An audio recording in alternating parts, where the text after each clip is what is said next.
رحمت بہانے ڈھونڈتی ہے کہ میں اپنے بندوں کو معاف کر دوں. تو یہ جو آج کی رات ہے نا، یہ آپ دیکھ رہے ہیں ایک بندے نے ساری زندگی گناہ کیے ہیں، چوری کی، ڈاکے ڈالے اور سارے جرم اس کے اندر موجود ہیں. وہ صرف اتنا کہہ دے اے اللہ مجھے معاف کر دے. جیسے کمپنیاں پیکج دیتی ہیں نا، ایسے ہی اللہ تعالیٰ نے بعض راتیں ایسی ہمیں دے دی ہیں جو کہ عبادت والی ہیں، جن کو فضیلت دی گئی ہے دوسری راتوں میں. تو اس رات میں جو بندہ اللہ تعالیٰ کے آگے معافی مانگتا ہے، توبہ کرتا ہے، استغفار کرتا ہے، وہ اللہ کے ہاں اس کا بڑا یعنی اللہ تعالیٰ سارے گناہوں کو معاف کر دے گا. اور پھر حتیٰ کہ حدیثوں میں آتا ہے کہ بندے کے اتنے گناہ ہو جائیں نا، آسمانوں تک پہنچ جائیں، تو بندہ اتنا کہہ دے اے اللہ مجھے معاف کر دے، اے اللہ مجھے معاف کر دے. کیا فکرہ بولے؟ اے اللہ مجھے معاف کر دے. تو اللہ سارے معاف کر دے گا. اور پھر اللہ کہتا ہے ولا ابالی، مجھے کوئی کسی کی پرواہ بھی نہیں ہے، یعنی مجھے کوئی پوچھنے والا بھی نہیں ہے کہ تم کیوں کیتے ہیں. تو اللہ ہم تو مائل کے کرم میں کوئی سائل ہی نہیں، راہ دکھلائیں کسی راہ میں منزل ہی کوئی نہیں. اللہ تو چاہتا ہے میں اپنے بندوں کو معاف کروں. قال ربکم ادعونی استجب لکم، میرے بندوں مجھے پکارو میں تمہاری پکار کا جواب دیتا ہوں. میں یغفر الذنوب الا اللہ، اللہ کے علاوہ کون گناہوں کو معاف کرنے والا ہے. تو اس لیے یہ شعبان کا مہینہ، اس میں رسول پاک علیہ السلام سب سے زیادہ روزے رکھا کرتے تھے. سب سے زیادہ رمضان کے علاوہ روزے آپ شعبان میں رکھتے تھے. یا پوچھا گیا یا رسول اللہ آپ اتنے روزے کیوں رکھتے ہیں؟ فرمایا کہ اس مہینے میں جو دنیا سے جانے والے ہیں نا، ان کے نام ملک الموت کے حوالے کر دیے جاتے ہیں. تو میں اس لیے روزے رکھتا ہوں کہ جب میرا نام ملک الموت کے پاس اگر جائے تو میں روزے کی حالت میں ہوں. اتنی یہ عبادت یعنی یہ جو رات ہے نا، اس میں اس کی فضیلت ہے. اور اس کو علماء نے مختلف نام دیے ہیں. اس کو لیلۃ البرات بھی کہتے ہیں، لیلۃ المغفرت بھی، رحمت بھی، یہ مختلف نام اس کو دیے گئے ہیں. لیکن یہ حضور علیہ السلام نے اس کو کوئی نام نہیں دیا، یہ بعد میں علماء نے اس کو نام دیے ہیں. تو باقی اس رات میں کوئی مخصوص عبادت بھی نہیں ہے. رسول پاک علیہ السلام نے کوئی مخصوص عبادت اس میں نہیں کی، یہ آپ یاد رکھیں. آپ علیہ السلام روزانہ 11 رکعتیں پڑھتے تھے رات کو. وہ تہجد کی آپ کہہ لیں یا قیام اللیل کہہ لیں. لیکن چونکہ ہمارے ہاں بہت سیاسی باتیں جو ہیں وہ آ گئی ہوئی ہیں قرآن و حدیث سے دوری کی وجہ سے، جن کا کوئی اسلام کے ساتھ تعلق نہیں ہے. اس میں کئی قسم کی نوافل عبادات ہیں. پھر وہ صلاۃ و تسبیح جماعت کے ساتھ پڑھی جاتی ہے، حالانکہ کوئی نفل نماز جماعت کے ساتھ نہیں ہے. اس کے علاوہ یہ جتنی نفلی باتیں یہ گھر میں کرنے والی ہیں.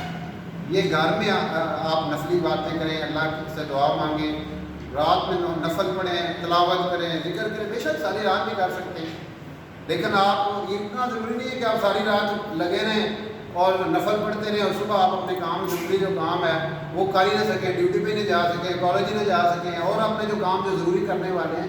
اس لیے دین ہمارے نے بڑی نرمی رکھی ہے، شدت نہیں رکھی. اس لیے اس میں جو کوئی خاص عبادت ہمیں بتائی بھی نہیں گئی. رسول پاک علیہ السلام جو تھے وہ اس رات میں یعنی ایک روایت ملتی ہے کہ آپ صلی اللہ علیہ وسلم جو ہے وہ جب گئے ہیں اس رات میں ایک دفعہ عائشہ رضی اللہ تعالیٰ نے بتاتی ہیں کہ میں نے میری آنکھ کھلی تو میں نے دیکھا رسول پاک صلی اللہ علیہ وسلم موجود نہیں ہے. تو میں گئی دیکھا آپ جنت البقیع میں ہیں، جو مدینے کا قبرستان ہے نا اس کو جنت البقیع کہتے ہیں. تو میں وہ فرمانے لگے، آپ علیہ السلام نے فرمایا کہ میں یہاں پہ ان کے لیے دعا کرنے آیا تھا، اور یہ ایسی رات ہے کہ اس میں اللہ تعالیٰ قبیلہ کلب، بنو کلب بہت بڑا قبیلہ تھا اور ان کے پاس سب سے زیادہ بھیڑ بکریاں تھیں. اس رات اللہ تعالیٰ قبیلہ بنو کلب کی بھیڑ بکریوں کے بالوں کے برابر لوگوں کی مغفرت کر دیتے ہیں. لیکن اتنی مبارک رات ہے. تو جو ہمارے ہاں مختلف قسم کی جو رسمیں کی جاتی ہیں نا، ان سے اوائڈ کرنا چاہیے. یہ جو چراغاں کیا جاتا ہے اور آتش بازی کی جاتی ہے، کیونکہ ہم یہاں برصغیر میں ہندوؤں سے مسلمان ہوئے ہیں، ان والی رسمیں بھی ہمارے میں آ گئی ہیں. تو اس میں جو خطرناک بات ہے نا، وہ ایک تو یہ ہے کہ غیروں کے ساتھ ہماری مشابہت ہوتی ہے، ہندوؤں کے ساتھ مشابہت ہوگی اگر ہم چراغاں کرتے ہیں، آتش بازی کرتے ہیں. اور دوسری سب سے بڑی بات یہ ہے کہ یہ فضول خرچی ہے.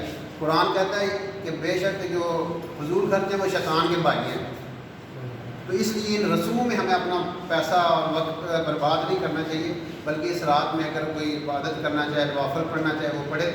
وہ بہت اچھی بات ہے، لیکن اس میں جتنی اس کے علاوہ باتیں ہمارے ہاں آ گئی ہوئی ہیں نا، ان کو پسندیدہ قرار نہیں دیا گیا۔ ہم اس سے جو ہے نا وہ اپنے آپ کو بچائیں، یہ اس رات کو غنیمت سمجھیں، اللہ تعالیٰ سے دعا مانگیں، اللہ تعالیٰ ہمیں جو ہے نا ہماری مغفرت کرے، پوری امت کی مغفرت کرے۔ پھر جو ہے نا اللہ سے دعا مانگیں اور دعا کے دوران رونے کی کوشش کریں، اپنے پانی بہائیں آنکھوں سے۔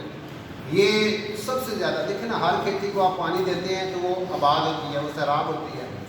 دل کی جو زمین ہے نا، وہ اس آنکھوں کے پانی سے سیراب ہوتی ہے۔ یہ جتنے آپ کے آنسو گریں گے، آپ کا دل نرم ہوگا، اور ایک آنسو اللہ کے خوف سے جو قطرہ نکلتا ہے وہ آگ کے سمندر کو بجھا دیتا ہے، اتنا یہ قیمتی قطرہ ہے۔ اور جو اللہ کے خوف سے آنکھ روئے گی نا، اس پہ دوزخ کی آگ حرام ہے، اور ایسے حرام ہے اس بندے کا دوزخ میں جانا ایسے ہی مشکل ہے جیسے تھنو میں دودھ کا واپس جانا ممکن نہیں نا ہوتا۔ تو اس لیے ہم کوشش کریں، ہم اس رات کو جتنا عبادت کر سکتے ہیں عبادت کریں، لیکن اس میں یہ نہیں ہے کہ پھر ساری رات ہی کریں اور اگلے 2-4 دن آپ ڈسٹرب رہیں۔ دین اتنا بھی ہمارا وہ سخت نہیں ہے۔ ہاں، عبادت کی ترغیب دی گئی ہے۔ ایک روایت میں آتا ہے کہ جو 5 راتوں میں عبادت کے لیے وہ کوشش کرتا ہے، جاگتا ہے، اس کا دل اس دن نہیں مرے گا جس دن سب کے دل مر جائیں گے۔ یعنی کون سا دن ہے؟ قیامت کا دن۔